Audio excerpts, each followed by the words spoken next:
A paz do Senhor, meus irmãos, é um prazer poder estar falando com todos vocês. Aqui é o pastor Joelson Lemos, passando para lhes convidar para estar juntamente conosco no 10º Congresso Nacional de Escola Dominical, um evento promovido pela nossa Casa Publicadora das Assembleias de Deus, que é um órgão da nossa Convenção Geral das Assembleias de Deus do Brasil, a nossa CGADB. Meus irmãos, nós estaremos ali dos dias 2 a 5 de novembro, na nossa querida Fortaleza, a capital do Ceará, no centro de evento, aguardando todos vocês para juntos falarmos um pouquinho sobre o que é a adolescência. E vai a pergunta para você: como o seu adolescente tem se comportado diante das pressões do grupo? Estaremos ali com um seminário falando especificamente sobre as pressões que o grupo exerce sobre os adolescentes. Segundo seminário, nós vamos estar falando sobre o cérebro do adolescente. Como funciona o cérebro do adolescente? Você sabe como se comporta o cérebro do seu adolescente? Pois é, então vem conosco, fica aqui o convite para estar ali juntamente conosco em Fortaleza, então, dos dias 2 a 5 de novembro, no centro de evento. Aguardo você no nosso Congresso Nacional de Escola Bíblica Dominical. Deus abençoe você, em nome de Jesus. Amém. Uma realização CPAD, a editora da Escola Dominical. Apoio CGADB.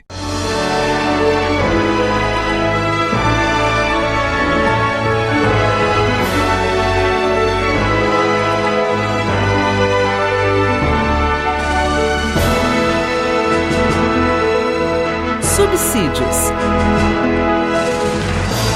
Lições Bíblicas, Jovens.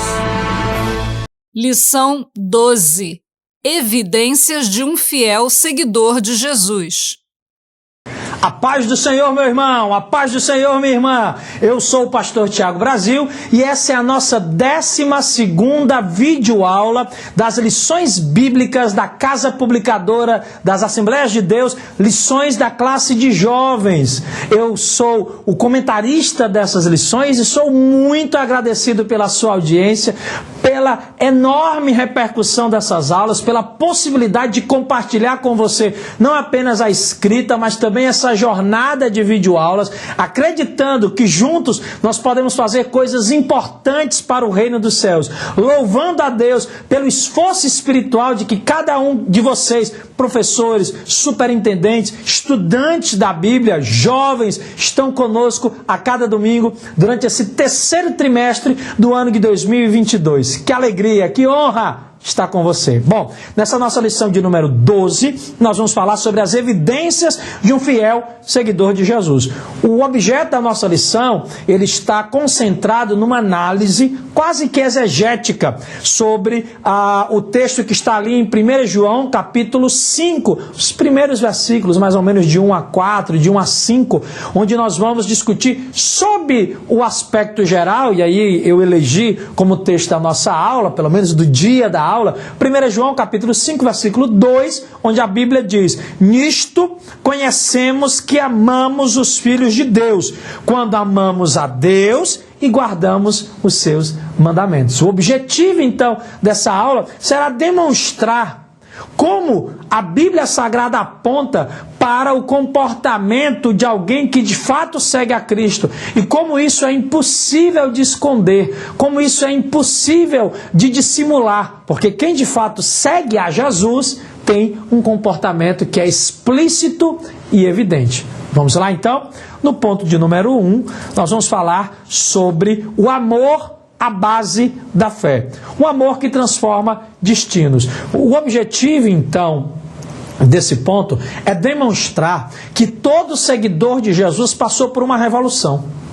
Todo seguidor de Jesus tem uma experiência pessoal, radical, de transformação de destino.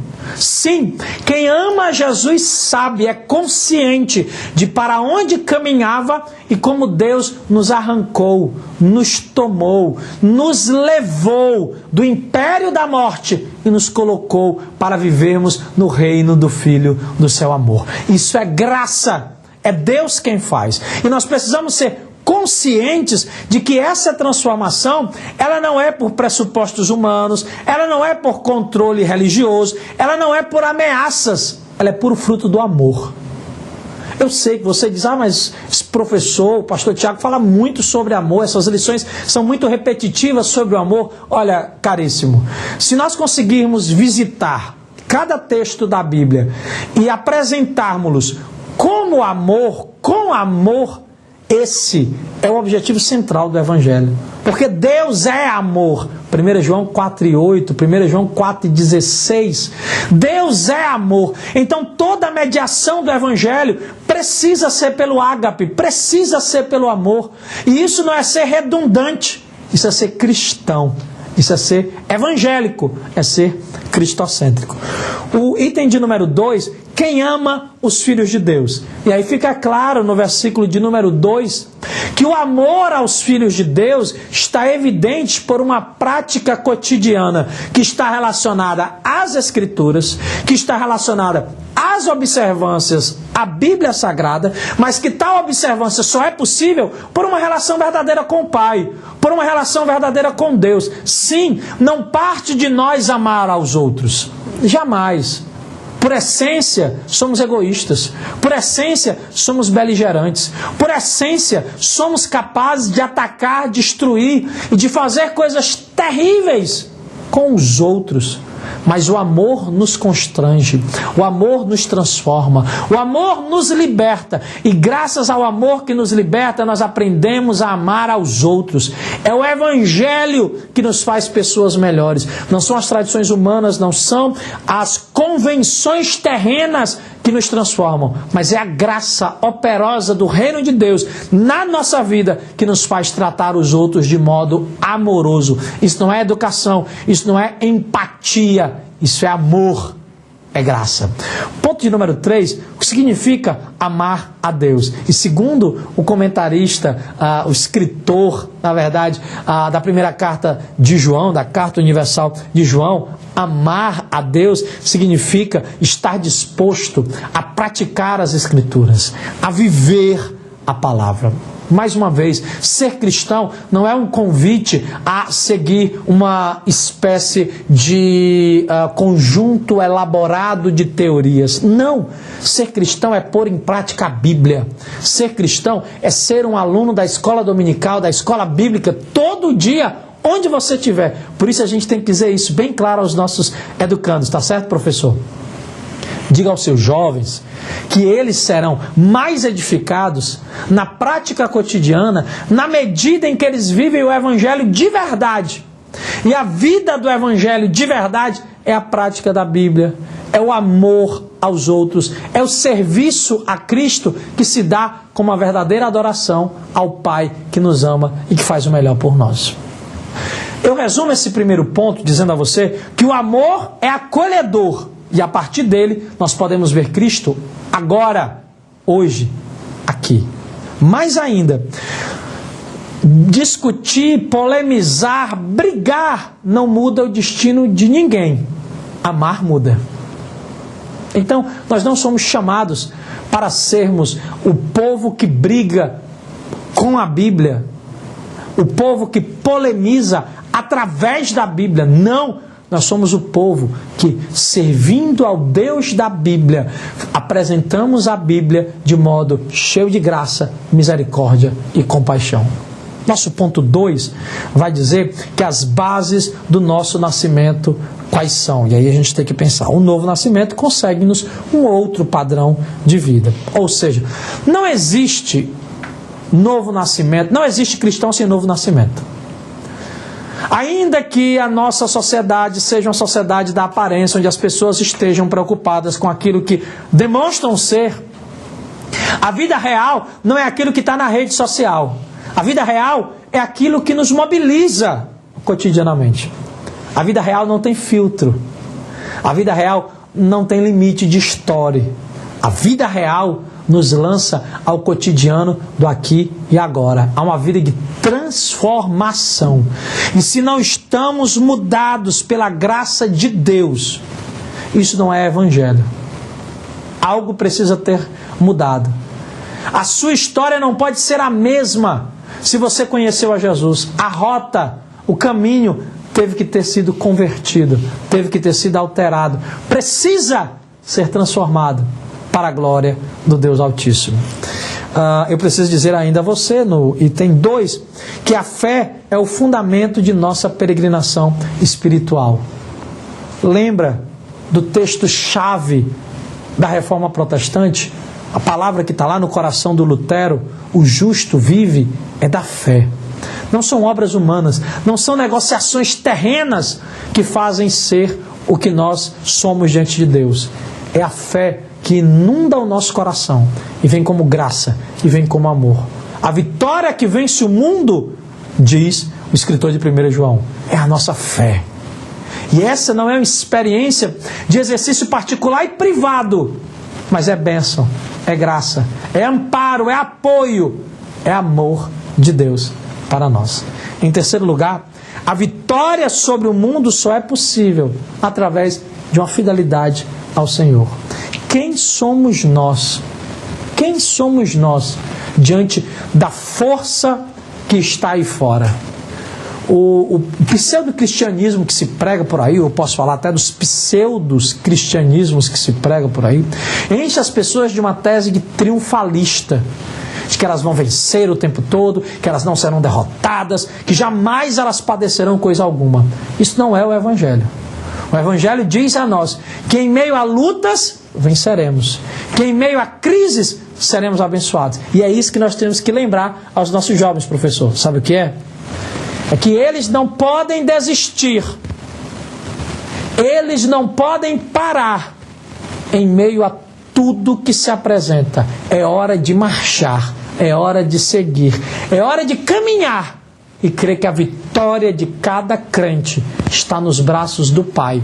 Por isso, não fiquemos aqui na ordem da dor e do sofrimento. Sigamos, porque transpondo a ponte da angústia, há a vitória eterna para cada um de nós.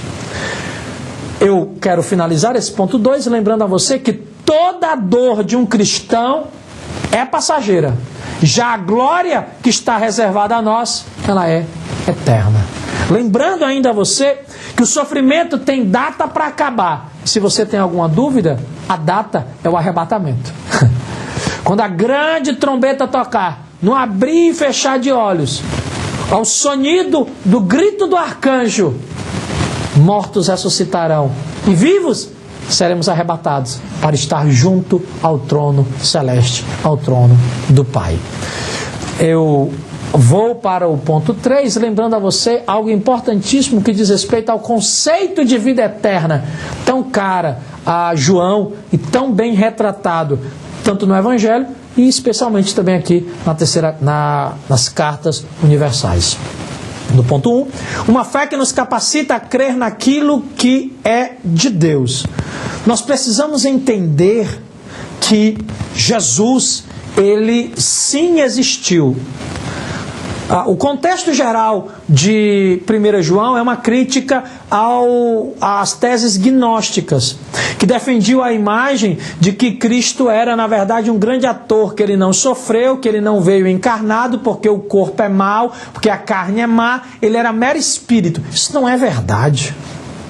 Nosso Senhor e Salvador Jesus Cristo, ele declarou que ele veio encarnado para nos amar e que seu sofrimento foi real e que sua dor foi tão tremenda, foi tão verdadeira, foi tão radical que graças a essa dor eu sou salvo. Graças a toda a angústia que estava sobre ele, eu tenho direito ao céu. O ponto 2 do item 3 é entender algo fundamental, que a vida eterna não é um lugar, é um relacionamento. A vida eterna não é um topos, a vida eterna é um viver com. Não é um espaço geográfico para onde nós vamos, porque a grande questão não é o lugar onde você está, é com quem você vive. A vida eterna é quando nós sentimos a paz onde nós estivermos. Lembra do salmista, onde ele declara: ainda que eu esteja distante, tu estarás comigo. Ainda que eu esteja no mais alto lugar, no lugar mais subterrâneo possível, no Sheol talvez, no espaço mais distante, tu estás comigo. A graça do Senhor é suficiente para nós. A imagem bíblica lá do salmista é falar desse modo bem, como posso dizer assim, extrapolado, de que não importa onde nós estivermos, Deus estará conosco, a graça dele nos acompanha, ele nos vê, ele nos contempla. Isso é vida eterna, é ter uma experiência de relacionamento salutar, real e pleno com Deus vivo, Todo-Poderoso. Em terceiro lugar, item 3, eu finalizo dizendo para você que a vida de verdade é estar com Jesus. Não há experiência verdadeira de espiritualidade longe do Pai. Aquilo que somos, aquilo que vivemos, aquilo que de fato é a nossa vida, é Jesus. Jesus é a nossa real vida. Ele é o caminho, a verdade. Ele é tudo o que nós precisamos. Ele é a vida. É para isso que somos convidados. É para isso que somos convocados. Para experimentar não os prazeres do mundo, não uma existência passageira, supérflua e enlouquecedora, mas a graça de viver ao lado do Pai eterno. Eu finalizo essa lição lembrando a você que o cerne das nossas vidas são os nossos relacionamentos. Relacionamento com Deus, relacionamento uns com os outros, relacionamento com o próprio coração. Por isso, cuide dos seus relacionamentos. Em primeiro lugar, do seu relacionamento com Deus. Sempre com o seu coração. E também com aqueles que estão à sua volta. Por quê? Porque a bênção do céu é Cristo. Cristo é a vida eterna. O resto é acessório, é secundário, é passageiro, é trivial. O que importa no reino é estar com Cristo. Que Deus te abençoe. Que as evidências de uma vida fiel estejam sobre você. Que nesta lição, mais uma vez, você possa transmitir aos seus jovens, aos seus estudantes, a importância de viver uma comunhão plena com Deus. Neste caso, uma comunhão que transborda em amor, que transborda em fé. Porque é para isso que somos convidados. Para uma experiência viva na palavra, que nos faça mais que vencedores. Deus te abençoe. Uma alegria estar com você em mais uma lição. Tchau, tchau. Fica na paz do Senhor. O maior evento de educação cristã do Brasil está de volta. 10º Congresso Nacional de Escola Dominical, de 2 a 5 de novembro em Fortaleza, Ceará. Inscrições pelo site cned.com.br. Uma realização CPAD, a editora da Escola Dominical. Apoio CGADB.